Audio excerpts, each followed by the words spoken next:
Welcome to Earthbeat on the Real News Network. I'm Daphne Weisham. Today we're speaking with Mark Hertsgaard. Welcome to the Real News. Happy to be here. Mark Hertsgaard is the author most recently of the book Hot. So Mark, you were recently on Capitol Hill and you coined this term climate cranks. First of all, tell us what the term climate cranks refers to. Climate cranks is my word for the people who keep insisting, long after the scientific case on man-made global warming is clear, they keep insisting that it's not clear. For various different reasons, economic and ideological, we have a lot of people on Capitol Hill, particularly in the Republican Party, who insist that the science is still mixed, as Senator James Inhofe told us yesterday on Capitol Hill. And so we decided, I should say myself and a number of other activists from the environmental movement, and especially some young people, to go down and confront them, because we believe that it's precisely because our government has spent the last 20 years listening more to climate cranks than to real scientists. Mm-hmm. That's why we're in the climate crisis that we're in today. And you do make the distinction between climate skeptics, which you claim are actually serving a valuable function in some sense, versus climate cranks who just dismiss the science altogether, correct? Yeah, the difference, the media likes the term climate skeptics, and so do the deniers. They'd rather be called a skeptic. Mm-hmm. And skepticism is invaluable to the scientific process because you have to test. Right. But a genuine skeptic is open to evidence and open to changing his or her mind. Mm-hmm. And the reason I say that these deniers on Capitol Hill, they're not climate skeptics, because the facts don't matter to them. They've made up their mind, and they work backwards from the conclusion that climate change isn't real, and therefore I'm going to cherry pick all the science to show that it's not real. So I call them, that's climate cranks, rather than a climate skeptic, which is an honorable thing to be, even if, pretty dubious at this point in history. Because as I said to Inhofe yesterday, look, virtually every major scientific organization in the world, starting with our own National Academy of Sciences, its equivalent in 18 countries, but the American Physics Society, those crazy radicals at the Chemistry Society, the American Geophysical Union, literally scores and scores of scientific organizations have said repeatedly, climate change is real, it's happening, it's dangerous, we need to do something about it.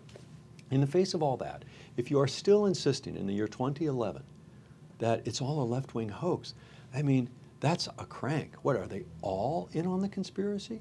Every one of those scientific organizations, they're all either incompetent or corrupt? That beggars the imagination. Now, you've been covering the climate change issue for, 20 years. And you're a journalist. Is this the first time that you've actually gotten to the point where you've said, okay, I'm going to go beyond journalism and be an activist and speak to folks on Capitol Hill about this issue? I would say that what I have done is engaged in a more overt form of journalistic activism. See, because I think it is not somehow a violation of journalism to insist on the facts, that it's not a question of editorializing or political bias to say that the Republicans are against the science. That's simply a description of reality.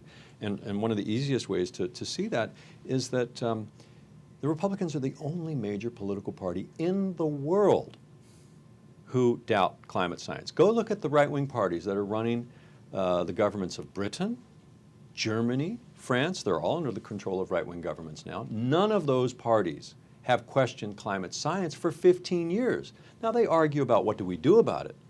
Who pays, when, is it taxes, regulations, what policy tools do we use to deal with this? But none of them dispute the science, and they haven't for a long time.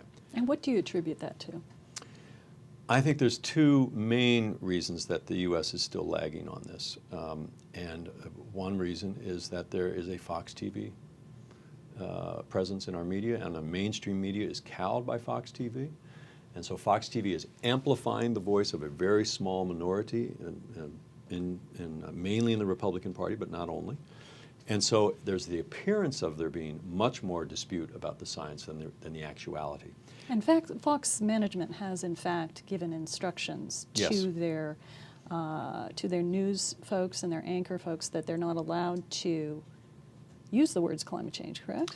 Not exactly. There is a memo that surfaced from the Washington bureau chief of Fox TV reprimanding a reporter who had said on the air, who had given basically the mainstream scientific view of some of the extreme weather events that occurred this winter. And the bureau chief immediately sent out a memo to all the staff saying that if you give that view, you must immediately append to your report sentences saying that many scientists dispute this.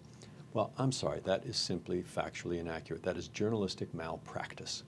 It is not the case that many scientists dispute this. As I say, there's a few outliers. They happen to mainly be supported by the oil and coal companies. So you've got Fox, who is in many ways sort of on the extreme end in terms of journalistic practice with regard to climate change and coverage of the climate crisis. Right. But then you have other journalists that are also choosing to frame this story as it could be this, it could be that. I wonder if you can, as a journalist, if you can sort of speak to how the profession has covered the climate crisis, where they've gone wrong, how they could improve, sure. And given that you clearly feel very passionately about this, how can a journalist who does feel passionately about this cover it objectively?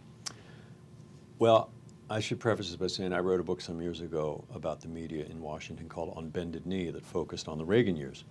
And the same problems that you saw then are repeating now in climate. I think the climate change story is one of the great failures of the American media in modern times.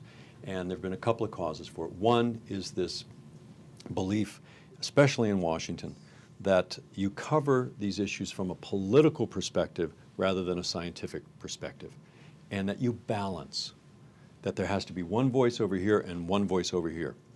And the problem with that's useful on many issues, but when it's a scientific matter and there are 99% of the scientists are over here and 1% of the scientists are over here, and this 1% happens to be usually in bed with the fossil fuel companies, it is fundamentally misleading, and I repeat, journalistic malpractice, to equate these two as equal.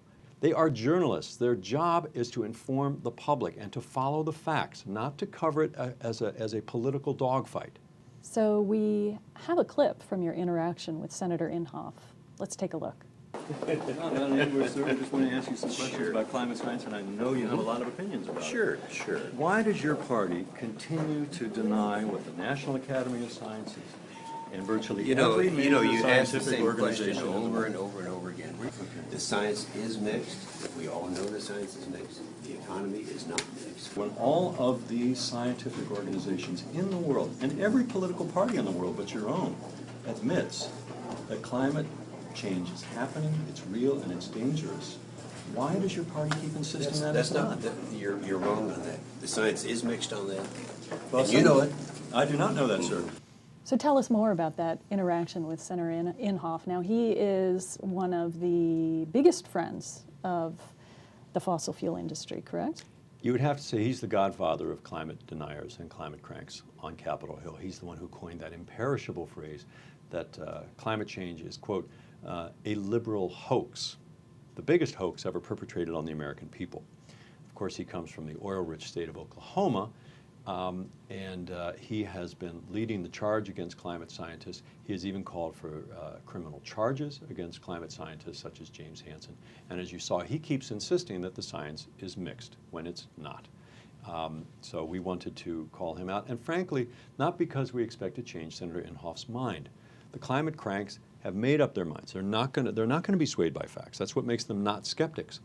But what we hope to do here is to change the political conversation in Washington and therefore around the country and get the rest of the political class in Washington, especially the media, to stop treating them as anything other than cranks, to realize they don't have to call them cranks. The Washington Post will never call them cranks, but they should stop calling them things like climate skeptics. They should stop pretending that there is any real science behind that or that anyone should give credence to their position. They have as much scientific credibility as the Flat Earth Society, and the entire rest of the world outside of the Beltway knows it.